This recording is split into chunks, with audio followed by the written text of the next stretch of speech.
ప్రభు నామానికే మహిమ కలుగును గాక. కూడి వచ్చిన మీ అందరికీ కర్మల ఆత్మీయ సహవాస సంఘ విశ్వాసులందరికీ మన ప్రభువును ఆయన ప్రియ కుమారుడునైన యేసుక్రీస్తు వారి శ్రేష్టమైన నామంలో శుభములు మరియు అందరికీ వందనాలు. విలాప వాక్యములు 3వ అధ్యాయాన్ని మనం ధ్యానం చేసుకుందాం. విలాప వాక్యములు 3వ అధ్యాయము మనం ధ్యానం చేసుకుందాం. ఇందులో ముఖ్యమైన అంశం ఏంటంటే దేవుని కృప. ఈ 3వ అధ్యాయం ముఖ్యమైన అంశం దేవుని శిక్ష మరియు దేవుని యొక్క కృప. ఆయనలో మనకు ఉండేటువంటి నిరీక్షణ మనకు కనిపిస్తుంది. మొదటి 19 వచనాల్లో దేవుని ఆగ్రహము మనం చూస్తాం. 20వ వచనం నుంచి 32 వరకు దేవుని కృప, 33 నుంచి 56 వరకు ఇర్మియా విజ్ఞాపన, 57 నుంచి 66 వరకు ప్రభు ఇచ్చిన జవాబు. దేవుని ఆగ్రహం మొదటి 19 వచనాల్లో మనం చూస్తాం. ఇర్మియా దేవుని కోపంలో ఇశ్రాయేలీయుల యొక్క శ్రమను తనదిగా భావించి విలపిస్తాడు. మరి ఈ 19 వచనాల్లో ఈ భాగంలో ప్రభువైన యేసుక్రీస్తు వారు మనకు కనిపిస్తారు. ఈ వచనాల్లో మొదటి వచనం, నేను ఆయన ఆగ్రహ దండము చేత బాధను అనుభవించిన నరుడను అంటాడు. నేను ఆయన ఆగ్రహ దండము చేత బాధను అనుభవించిన నరుడను. దేవుని ఆగ్రహం అనగా దేవుని కోపం ఇశ్రాయేలీయుల మీద ఉంది. ఇర్మియా ప్రవక్త ఇశ్రాయేలు మీద ఉన్న కోపాన్ని తన మీద ఉన్నది అంటాడు. యెషయా గ్రంథం 53వ అధ్యాయంలో మనం చూస్తే 4-5 వచనాలు, నిశ్చయముగా అతడు మన రోగములను భరించెను, మన వ్యసనములను వహించెను, అయినను మొత్తబడిన వానిగాను, దేవుని వలన బాధింపబడిన వానిగాను, శ్రమనొందిన వానిగాను మనం అతనిని ఎంచితిమి.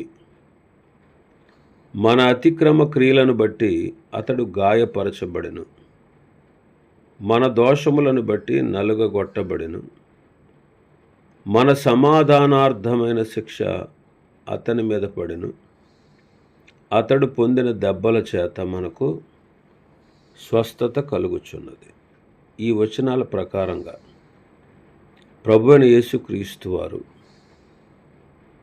మన శ్రమలను ఆయన పంచుకున్నారు. మన శ్రమలను ఆయన పంచుకున్నారు. మన శ్రమలను ఆయన పంచుకున్నారు. ప్రభువైన యేసుక్రీస్తు వారు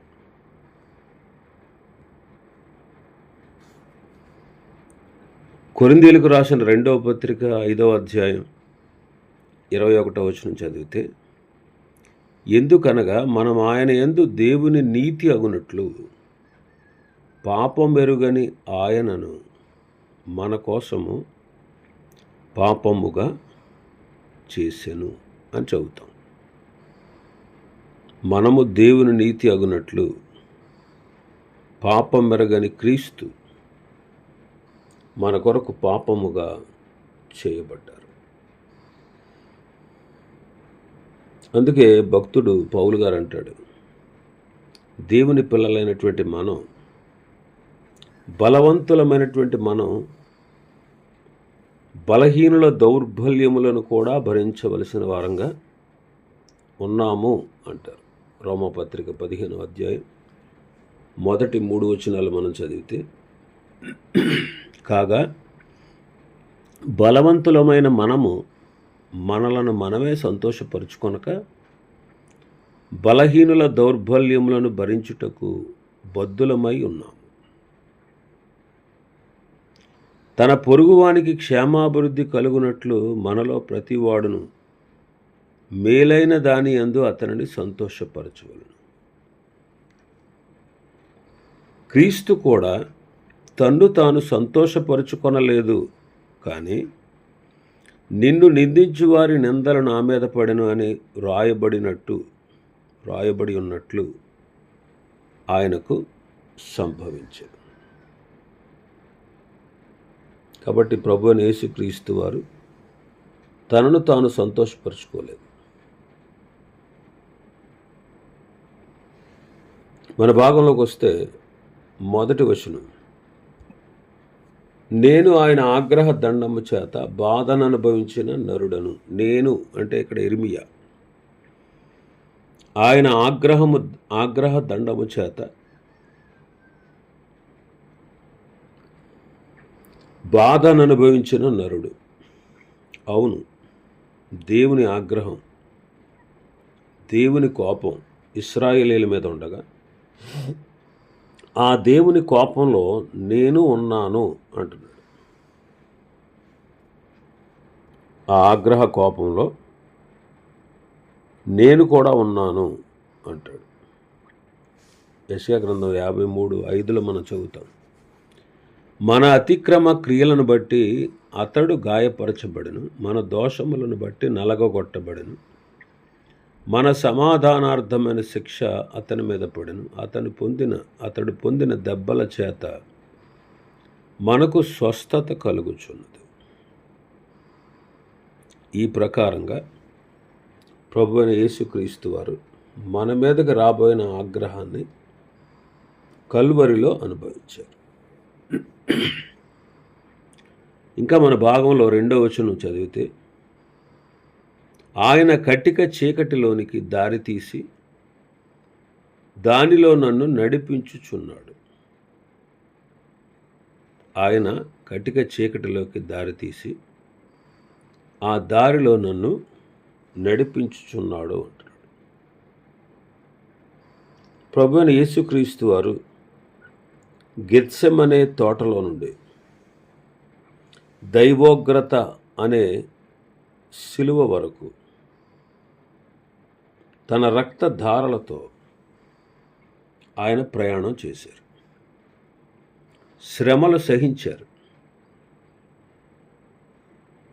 కాబట్టి ఆయనే మన పాపములకు రాబోయేటువంటి దైవోగ్రతను భరించాడు.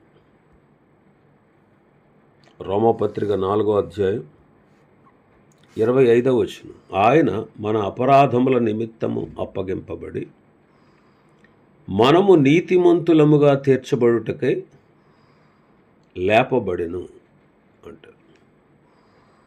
యెషయా 53లో కూడా అదే అంటారు. ఆయన 4వ వచనం చదివితే 4వ వచనం, నిశ్చయముగా అతడు మన రోగములను భరించెను, మన వ్యసనములను వహించెను, అయినను మొత్తబడిన వానిగాను దేవుని వలన బాధింపబడిన వానిగాను శ్రమనొందిన వానిగాను మనం అతన్ని ఎంచితిమి అంటారు. ఇంకా మన భాగంలోకి వస్తే 3-4 వచనాలు, మాటి మాటికి దినమెల్లా ఆయన నన్ను దెబ్బలు కొట్టుచున్నాడు, ఆయన నా మాంసమును నా చర్మమును క్షీణింపజేయుచున్నాడు, నా ఎముకలను విరుగగొట్టుచున్నాడు. మాటి మాటికి దినమెల్లా ఆయన నన్ను దెబ్బలు కొడుతూ ఉన్నాడు.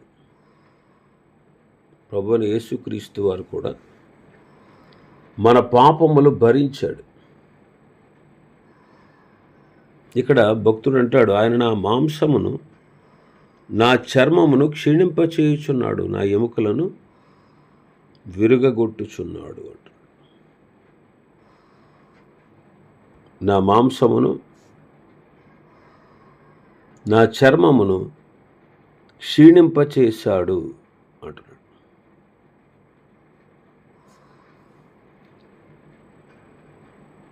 కీర్తనకారుడు 22వ కీర్తనలో 14వ వచనం నుంచి ఈ విషయాలు రాశాడు.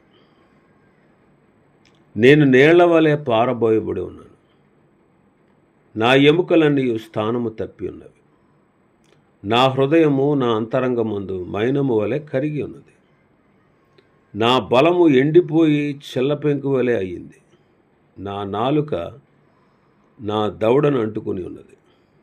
నీవు నన్ను ప్రాతల భూమిలో పడవేసి ఉన్నావు, కుక్కలు నన్ను చుట్టుకొని ఉన్నవి, దుర్మార్గులు గుంపుగూడి నన్ను ఆవరించి ఉన్నారు, వారు నా చేతులను పాదములను పొడిచి ఉన్నారు. నా ఎముకలన్నీ నేను లెక్కింపగలను, వారు నిదానించుచు నన్ను తేరి చూచుచున్నారు. నా వస్త్రములు వారు పంచుకొనుచున్నారు, నా అంగీ కొరకు చీట్లు వేయుచున్నారు. కాబట్టి ప్రభు తండ్రి అయిన దేవుడు కుమారుడైన క్రీస్తును మన కొరకు ఈ భయంకరమైనటువంటి శ్రమలు అనుభవింపచేశారు. 5వ వచనం చదివితే మన భాగంలో, నాకు అడ్డముగా కంచె వేసి ఉన్నాడు, విషమును మాచిపత్రిని నా చుట్టూ మొలిపించి ఉన్నాడు. నాకు అడ్డంగా కంచె వేశాడు, విషమును మాచిపత్రిని నా చుట్టూ మొలిపించి ఉన్నాడు. నిజమేనండి, దేవునికి మనకు అడ్డము మన దోషములే. దేవునికి మనకు అడ్డము మన దోషములే.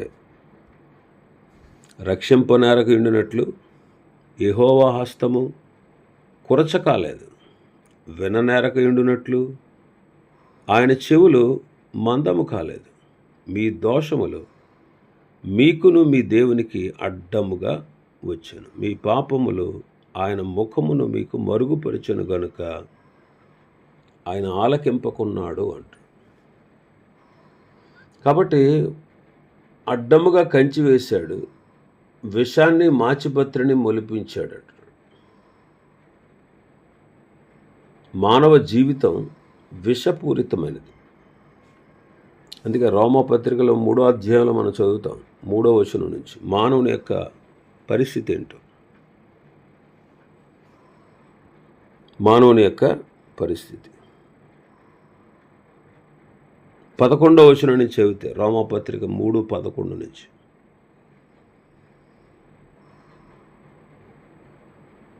నీతిమంతుడు లేడు, ఒక్కడనూ లేడు, గ్రహించువాడు ఎవడనూ లేడు, దేవుని వెదకువాడు ఎవడనూ లేడు, అందరూ త్రోవ తప్పి ఏకముగా పనికి మాలిన వారే, మేలు చేయువాడు ఎవడనూ లేడు, ఒక్కడైనను లేడు, వారి గొంతుక తెరచిన సమాధి, తమ నాలుకతో మోసం చేస్తారు, వారి పెదవుల క్రింద సర్పవిషం ఉంది, వారి నోటి నిండా శపించుటయు పగయు ఉన్నవి, రక్తము చిందించుటకు వారి పాదములు పరుగులెత్తుచున్నవి, నాశనమును కష్టమును వారి మార్గములలో ఉన్నవి, శాంతి మార్గము వారు ఎరగరు, వారి కన్నులు ఎదుట దేవుని భయము లేదు అంటాడు. కాబట్టి మానవుల పెదవుల క్రింద సర్ప విషం ఉంది. మానవుల పెదవుల కింద సర్ప విషం ఉంది. పాము నాలుక వలె వారు తమ నాలుకలను వాడి చేస్తారంటాడు కీర్తనకారుడు 140వ అధ్యాయంలో.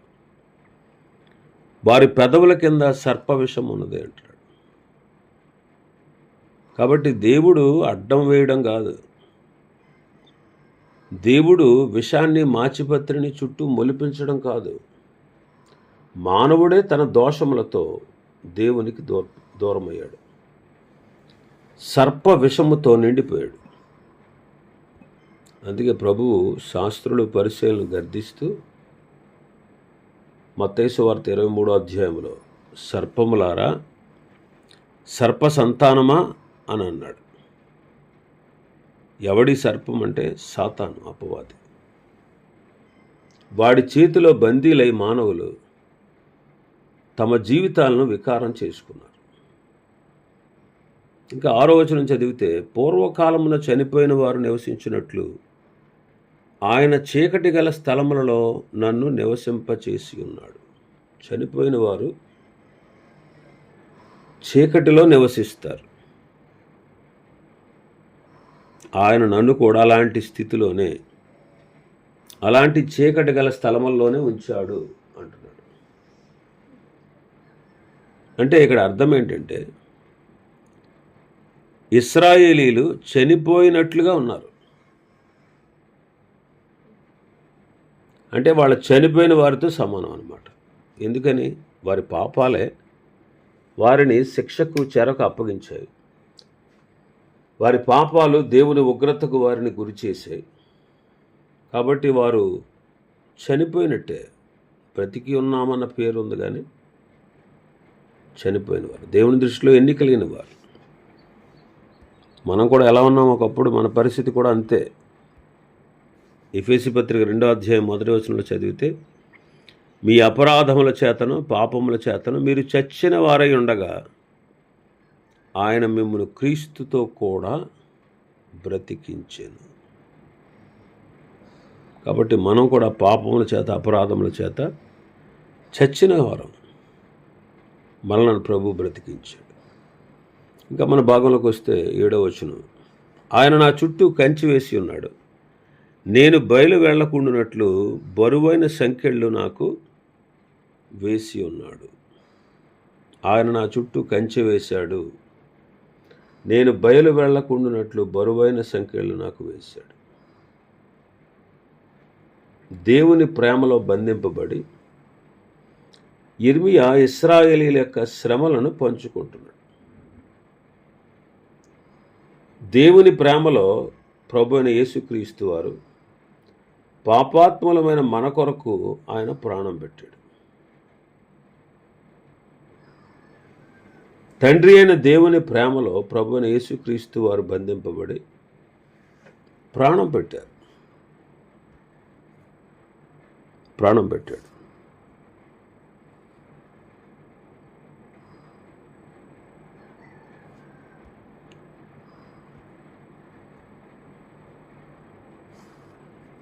యోహాను మొదటి పత్రిక 3వ అధ్యాయం 16వ వచనం చదివితే, ఆయన మన నిమిత్తము తన ప్రాణము పెట్టెను కనుక దీని వలన ప్రేమ ఎట్టిది అని మనం తెలుసుకుంటున్నాం.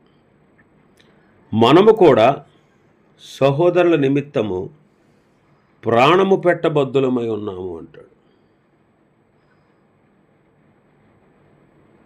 కాబట్టి ప్రభు అయిన యేసుక్రీస్తు వారు తండ్రి అయిన దేవుని ప్రేమలతో బంధింపబడి ప్రాణం పెట్టారు.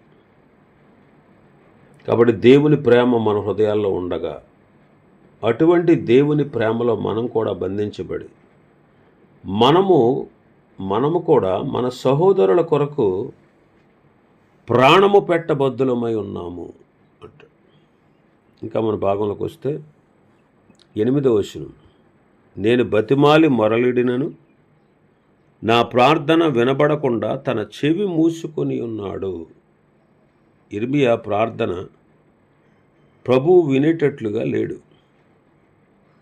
దానికి గల కారణం యిర్మీయా కాదు, ఇశ్రాయేలీలే. ఎందుకు వినలేదు ఆయన? ఇశ్రాయేలీల యొక్క పాపమే కారణం. అందుకే కీర్తనకారుడు అంటాడు 66:18, నా హృదయములో నేను పాపము లక్ష్యము చేసిన ఎడల ప్రభువు నా మనవి వినకపోవును అంటాడు. పాపం అనేది మన ప్రార్థనను అడ్డగిస్తుంది. కాబట్టి యిర్మీయా ప్రార్థించిన దేవుడు వినలేదు. కారణం ఇశ్రాయేలీల పాపం. అలాగే ఈనాడు మనం కూడా పాపాన్ని లక్ష్య పెడితే మన ప్రార్థన దేవుడు ఆలకించాడు. ఎలా ఉంది మన ప్రార్థన జీవితం? ఆ విషయాన్ని మనం గ్రహించాలి. ఇంకా మన భాగంలో 9వ వచనంలోకి వస్తే, ఆయన నా మార్గములకు అడ్డముగా చెక్కుడు రాళ్ళు కట్టి ఉన్నాడు, నేను పోజాలకుండా నా త్రోవలను కట్టివేసి ఉన్నాడు. ఆయన నా మార్గములకు చెక్కుడు రాళ్ళు కట్టాడు, ఆయన నా మార్గములకు అడ్డముగా కట్టాడు.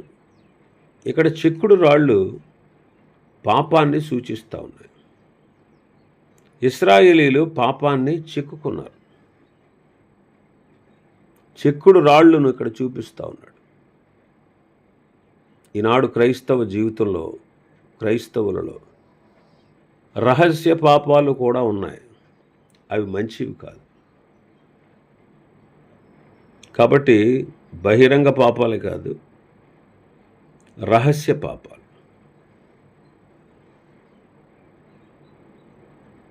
ముస్లిం సోదరులేమో జిహాద్ అంటూ వారు నడిచిన మార్గమే సరైనది అనుకుంటున్నారు. హిందూ సోదరులు విగ్రహారాధనలతో వారు నిజదేవుణ్ణి తెలుసుకోలేనటువంటి స్థితిలో ఉన్నారు. క్రైస్తవులు రహస్య పాపాలతో తమ జీవితాలను పాడు చేసుకుంటూ ఉన్నారు. కాబట్టి రహస్య పాపాలు ఉండడం మంచిది కాదు. ఎందుకంటే గూఢమైన ప్రతి అంశము వాటన్నిటిని గూర్చి దేవుడు విమర్శ చేస్తాడు. అంధకారమందలి రహస్యాలు ఆయన వెలుగులోకి తెస్తాడు. అంధకారమందలి రహస్యాలు ఆయన వెలుగులోనికి తెస్తాడు. మరుగైనదేదియు బయలుపరచబడకపోదు, రహస్యమైనదేదియు తెలియబడకపోదు అంటాడు.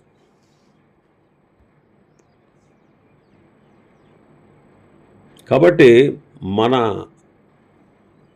జీవితంలో దేవుని మార్గంలో అడ్డుగా ఉన్న చెక్కుడు రాళ్ల వంటి పాపాన్ని మనం తొలగించుకోవాలి.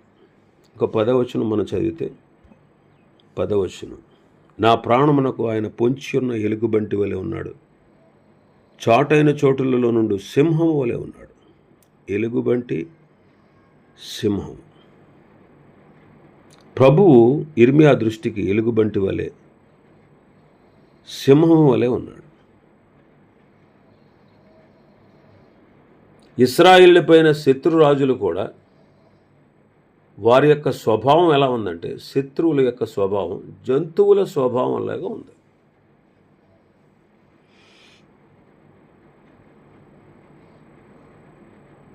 పౌలు గారు అదే అంటాడు. క్రైస్తవ జీవితంలో కూడా శత్రువులు జంతు స్వభావంలాగా ఉన్నారు. అందుకే నేను ఎఫెసీయులో మృగములతో పోరాడాను అంటాడు పౌలు గారు. ఫిలిప్పీలకు రాసిన పత్రికలో రాస్తూ ఆయన అంటాడు, మూర్ఖమైన వక్రజనుల మధ్య నిరపరాధులమై నిష్కలంకులమై జీవవాక్యమును చేతబట్టుకుని లోకమందు జ్యోతుల వలె కనిపిద్దాం అంటాడు. కాబట్టి ప్రభువు ఇర్మియా దృష్టికి ఎలుగుబంటి వలె, సింహం వలె ఉన్నాడు. మన శత్రువు కూడా అంతే. మీ విరోధి అయిన అపవాది గర్జించు సింహం వలె ఎవరిని మృంగుదునా అని వెదకుచు తిరుగులాడుచున్నాడు. క్రూరమైన తోడేళ్ళు అంటాడు. నక్కతో చెప్పండి, ఆ నక్కతో చెప్పండి అంటాడు. నక్క అంటాడు. జంతువులతో, క్రూర స్వభావం కలిగిన పాడు చేసేటువంటి జంతువులతో పోలుస్తూ ఉన్నాడు శత్రువులు. కాబట్టి మనం పోరాడాల్సిందే. మూర్ఖమైన వక్రజనుల మధ్యలో నిరపరాధులమై నిష్కలంకులమై జీవవాక్యమును చేతపట్టుకుని మనం జీవించాలి. ఇంకా చాలా విషయాలు ఉన్నాయి అధ్యాయంలో. ప్రభు చిత్తమైతే రేపు దినం మరికొన్ని విషయాలు ధ్యానం చేసుకుందాం. దేవుడి వర్తమాన వాక్యాన్ని మన వినికిడిలో ఆశీర్వదించునుగాక. ఆమేన్.